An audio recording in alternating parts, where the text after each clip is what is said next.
Hello बच्चों, हमारे सामने एक सवाल है। हम ऊर्जा के वैकल्पिक स्रोतों की ओर क्यों ध्यान दे रहे हैं? तो आइए हम इस सवाल की मुख्य अवधारणा को समझते हैं।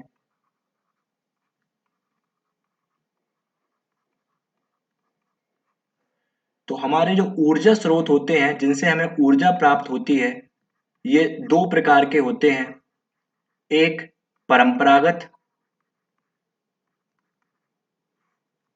एक गैर परंपरागत।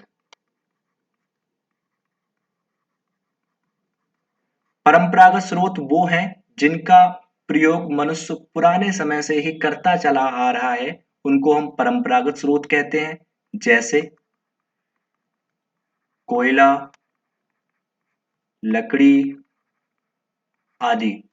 गैर परंपरागत स्रोत वो स्रोत हैं जिनका मनुष्य ने नई प्रौद्योगिकी के विकसित होने के बाद में जिनका उपयोग मनुष्य ने शुरू किया है।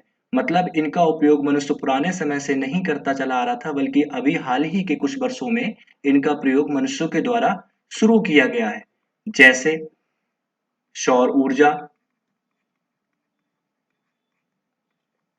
नाभिकीय ऊर्जा। तो ये हमारे उदाहरण हो जाएंगे गैर परंपरागत स्रोतों के।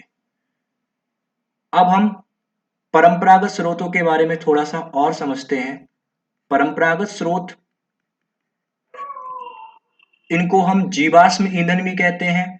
जीवाश्म ईंधन ऐसा ईंधन जो जीव जंतुओं वनस्पतियों के मृत हो जाने पर उनके जो अवशेष बचते हैं, उनसे जो ईंधन बनता है उसको हम जीवाश्म ईंधन कहते हैं। जीवाश्म ईंधन क्या होता है? जीव जंतु जीव जंतु या वनस्पति के अवशेष से बना ईंधन। ये क्या कहलाता है? हमारा जीवाश्म ईंधन। अब जीवाश्म ईंधन की जो मात्रा है पृथ्वी पर इनकी मात्रा सीमित है। इनकी मात्रा सीमित है और हमारे आज के समय में लगातार ऊर्जा की जो आवश्यकता है वो बढ़ती चली जा रही है, और परंपरागत स्रोत या जीवाश्म ईंधन है उनकी मात्रा लगातार कम होती चली जा रही है। तो ऊर्जा की आवश्यकता हमारी बढ़ती चली जा रही है, कि आवश्यकता बढ़ती जा रही है। लेकिन परंपरागत स्रोत कम होते चले जा रहे हैं, कम होते जा रहे हैं। अतः ऊर्जा की आवश्यकता को पूरा करने